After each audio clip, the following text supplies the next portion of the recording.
किसान साथियों, राम राम। आशा और उम्मीद करता हूं कि आप सब ठीक ठाक होंगे। साथियों, आज हम चर्चा करने जा रहे हैं नरमा की फसल और भाव के ऊपर, क्योंकि मौके के ऊपर ये फसल जो है पकने के ऊपर आ चुकी है। किसान नरमा चुगाई में लग चुका है, परंतु इसमें कितना नुकसान हुआ है, कितनी पैदावार होने की संभावना बन रही है, भाव के बारे में क्या अनुमान है, इन सभी बातों पर चर्चा करेंगे। उससे पहले मैं आपको बता दूं कि मैंने एक वीडियो बीज उपचार और खेत उपचार के बारे में बनाया था, और एक मेरे किसान मित्र ने एक कमेंट किया है। उन्होंने कहा है कि सरसों और चना के भाव नहीं मिल रहे हैं, इसलिए बुआई ही नहीं करेंगे तो फिर बीज उपचार और खेत उपचार की क्या जरूरत है। साथियों, मैं उस मेरे किसान मित्र को बता देना चाहता हूं कि किसान शब्द को पहचानिए। किसान किसको कहा जाता है? जिस जीव के साथ किसान जुड़ा हुआ है वो एक ऐसा फौलादी किसान है, फौलादी इंसान है, जो इतना भारी भरकम नुकसान होने के बाद भी अपने भाई मित्र को यही कहेगा कि और देगा परमात्मा।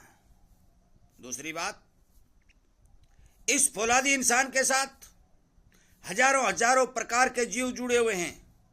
कमाता है, धरती का सीना चीरकर सर्दी और गर्मी में तपता है, अनाज पैदा करता है और हजारों प्रकार के जीवों का पेट भरता है। भारी भारी भरकम नुकसान, बाढ़ की तबाही, सर्दी की मार, भाव की मार, सरकारी डंडे चलने के बाद भी यदि इसे कोई पूछता है कि कैसे हो भाई, तो सामने वाला जवाब ये आता है कि ठीक है भाई। उसे किसान कहते हैं। यदि मेरा भाई वो वीडियो सुन रहा है तो उस बारे विचार कर ले कि किसान शब्द कोई छोटी बात नहीं है। लाखों करोड़ों जिंदगियों को भोजन देने वाला इंसान किसान कहलाता है। इसी तरह की बातें जो आपके समझ में नहीं आ रही हैं, जो खेती किसानी से जुड़ी हुई हैं, वही मैं वीडियो अपलोड करके आप तक पहुंचाना चाहता हूं। और इसीलिए कहता हूं कि आप इस चैनल के साथ जुड़िए, सावधान और सचेत रहिए, अपने आप को पहचानिए कि आप हैं कौन। आप हाथी मत बनिए, क्योंकि हाथी की आंखें छोटी छोटी होती हैं, वो अपना शरीर नहीं देख सकता, आगे चलता है और उसे अपनी ताकत का अंदाजा नहीं है। वही हालात किसान की है। आज किसान को अपनी ताकत का अंदाजा नहीं है, और जिस दिन किसान अपनी ताकत को पहचान जाएगा, उस दिन आपने जो कहा कि सरसों और चने के भाव नहीं मिल रहे हैं, इस दुनिया की कोई ताकत नहीं है जो किसान को भाव ना दे। परंतु सबसे पहले आप अपनी ताकत को पहचानिए, आगे बढ़िए, जागरूकता फैलाइए, किसान हित में काम कीजिए। अब बात करते हैं हम नरमा के बारे में। साथियों, नरमा फसल को चौतरफा मार पड़ी है। पहले बिजाई के टाइम पानी की कमी, उसके बाद में फसल को बचाने के लिए पानी की कमी, लगातार बाढ़ और ज्यादा बरसातों से नरमा के फाल का गलना, अत्यधिक बरसात से खड़े पौधे नष्ट हो जाना, अब साट मारना। और आज ही गंगानगर के एक किसान का मेरे पास फोन आया है। उन्होंने कहा है कि हमारे एरिया में गुलाबी सुंडी ने प्रकोप ढा दिया है। चौतरफा मार के चलते नरमा फसल की हालत नाजुक दिखाई दे रही है।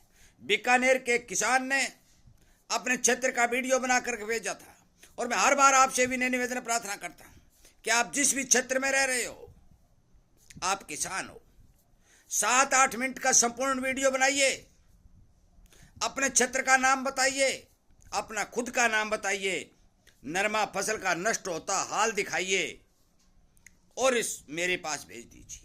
मैं आपके क्षेत्र का वीडियो इस चैनल पर अपलोड करके पूरी दुनिया में पहुंचा दूंगा। और यही होता है किसान हित में काम। साथियों, आप सभी को पता है कितना भारी भरकम नुकसान हुआ है। उस नुकसान का प्रचार आप यदि नहीं करेंगे तो आपको कुछ मिलने वाला नहीं। आप बल्ले बल्ले करते रहो। कोई पूछता है तो ठीक है बता दो, तो ठीक है तो ठीक है। किसको पता है कि आपको नुकसान हुआ है?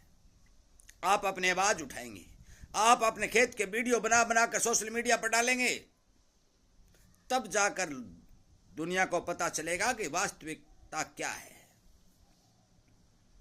तभी मैं कहता हूं, और इसीलिए यह जागरूकता अभियान चलाया जा रहा है। हर किसान को जागरूक करना, हर किसान के खेत का वीडियो कोने कोने में पहुंचाना। नुकसान हुआ है तो नुकसान वाला वीडियो पहुंचाना, अच्छी फसल है तो अच्छी फसल वाला पहुंचाना।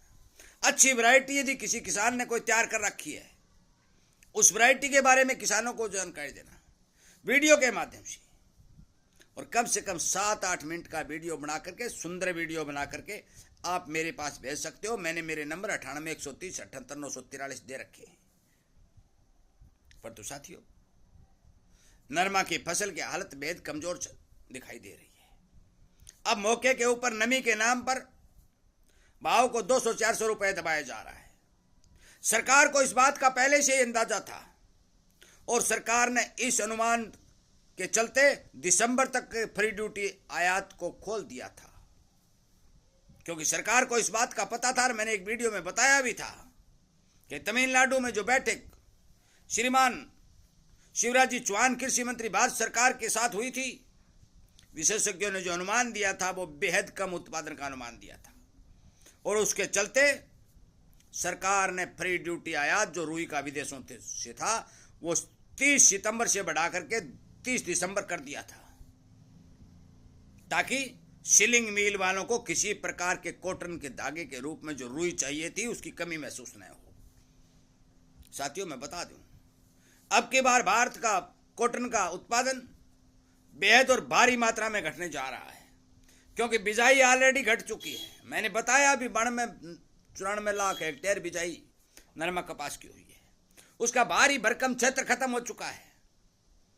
पंजाब और हरियाणा का काफी बड़ा हिस्सा तबाह हो चुका है। हनुमानगढ़ में मैंने आपको बताया बीमारी प्रकोप ले चुकी है। बीकानेर जैसे जिलों में जो राजस्थान के किसान हैं, मेहनताना खेती करते हैं, उनका नरमा 60 मार चुका है। और अब तो मैं आपको बता दूं कि सिरसा और हिसार का जो कॉटन बेल्ट बोले जाने वाले एरिया के अंदर नरमा 60 मार चुका है। और जब 60 मार जाता है तो उत्पादन 60% घट जाता है, केवल 40% बनता है। आज नरमा की हालत है। भाव नमी के नाम पर दबाए जा रहे हैं। सिलिंग मिल वाले जो रिपोर्टें निकल के मेरे पास आ रही है, वो सीमित मात्रा में माल खरीद रहे हैं, वेट एंड वॉच की स्थिति में चल रहे हैं।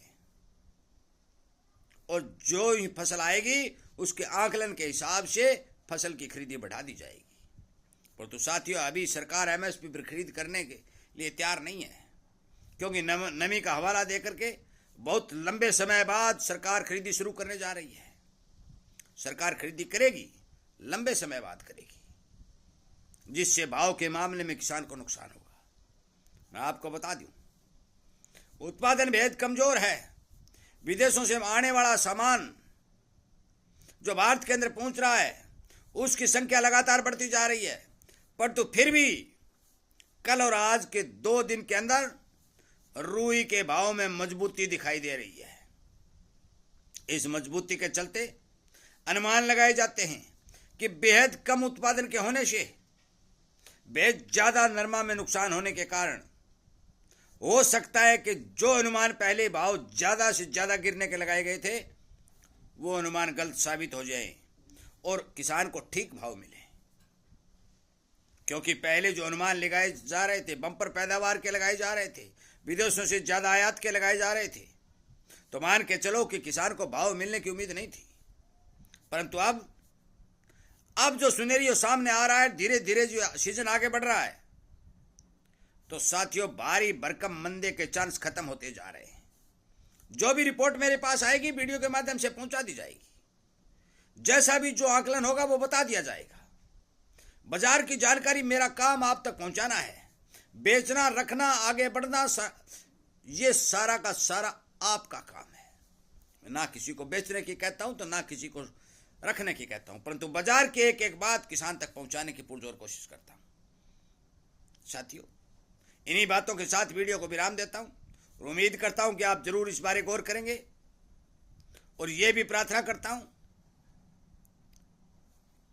कि आप इस जागरूकता अभियान के साथ जुड़ करके अनेक किसानों तक शेयर करके देश के कोने कोने में तक किसान की आवाज को पहुंचाने का काम करेंगे और ये आवाज सरकार और सरकारी अधिकारियों तक भी पहुंचाने का काम करेंगे, ताकि किसान की सुध लेने वाला कोई न कोई मसीहा जरूर खड़ा होगा। आप सबका धन्यवाद करते हुए मैं इस वीडियो को विराम देता हूं। उम्मीद करता हूं कि आप जरूर इस बारे विचार करेंगे। जय हिंद।